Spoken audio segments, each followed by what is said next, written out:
सुप्रभात। अब हम लोग दूसरे सप्ताह के हिंदी भाषा बोध की जो बहुविकल्पीय प्रश्न हैं उनके बारे में हम लोग वर्णन करेंगे, चर्चा करेंगे।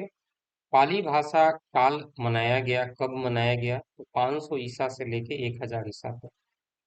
कौन सा विकल्प भारतीय भाषा परिवार से संबंधित परिवार नहीं है?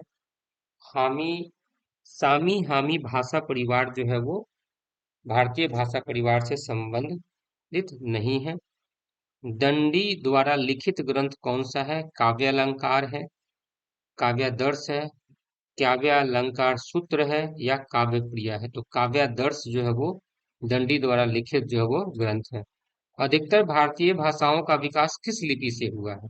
शारदा से, खरोठी से, कुटिल से, ब्राह्मी से? ब्राह्मी से जो है वो आपका अधिकतर भारतीय भाषाओं का विकास जो है वो संभव हुआ है। हिंदी किस लिपि में लिखी जाती है? रोमन में, देवनागरी में, गुरुमुखी में और फारसी में? देवनागरिक में जो वो लिखी जाती है हिंदी। निम्नलिखित में से अल्प विराम का चिन्ह कौन सा है? तो अल्प विराम का चिन्ह जो हम कॉमा का इस्तेमाल करते हैं वो अल्प विराम का चिन्ह है, थोड़ा सा ठहराव। फिर उसके बाद में निम्नलिखित में से कौन सा वर्ण नहीं है? तो क उ ए अ। तो क जो है हमारा वर्ण स्वर्ण नहीं है। कौन सा वर्ण नहीं है? स्वर्ण वर्ण नहीं। निम्नलिखित में से अग्र स्वर कौन सा है? ई जो है वो अग्र स्वर नहीं है। निम्नलिखित में से कौन सा वर्ण व्यंजन नहीं है? ह, फ, ल, उ व्यंजन नहीं है, क्योंकि ह, फ, ल जो है ये चार तीनों जो है वो व्यंजन ही है।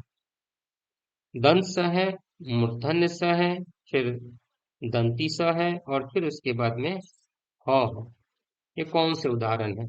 तो ह जो है स्पर्शीय व्यंजन है, संघर्षीय व्यंजन है, अंतःस्थ व्यंजन है, उष्म व्यंजन है। तो उष्म व्यंजन जो है ये आपके जो है 10वें प्रश्न के जो है वो बहुविकल्पीय के उत्तर है।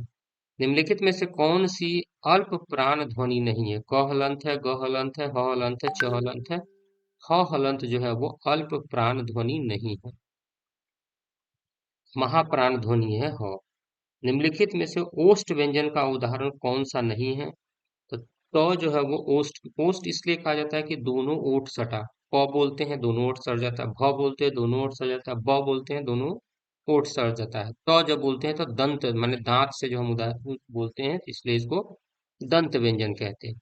तो जो हलंत जो है वो आपका क्या है? ओष्ठ व्यंजन का उदाहरण नहीं है। निम्नलिखित में से कौन सी ट वर्ग का ध्वनि नहीं है? तो म जो है वो ट वर्ग का ध्वनि, क्योंकि ट, ठ, ड ये तीनों जो है ट वर्ग की जो है वो ध्वनि के अंदर में आते हैं, तो म जो है वो नहीं है इसका। निम्नलिखित में से महाप्राण ध्वनि का उदाहरण नहीं है? च, छ, च हलन, छ, फ। तो च जो है वो महाप्राण ध्वनि का उदाहरण नहीं है। वर्ण किसे कहते हैं? ध्वनि को, शब्द को, छंद को, तीनों को। तो ध्वनि को हम लोग क्या कहते हैं? वर्ण कहते हैं। मेरा प्रयास अगर आपको अच्छा लगे तो आपका एक लाइक, एक शेयर, एक कमेंट मेरे लिए बहुत मायने है। धन्यवाद।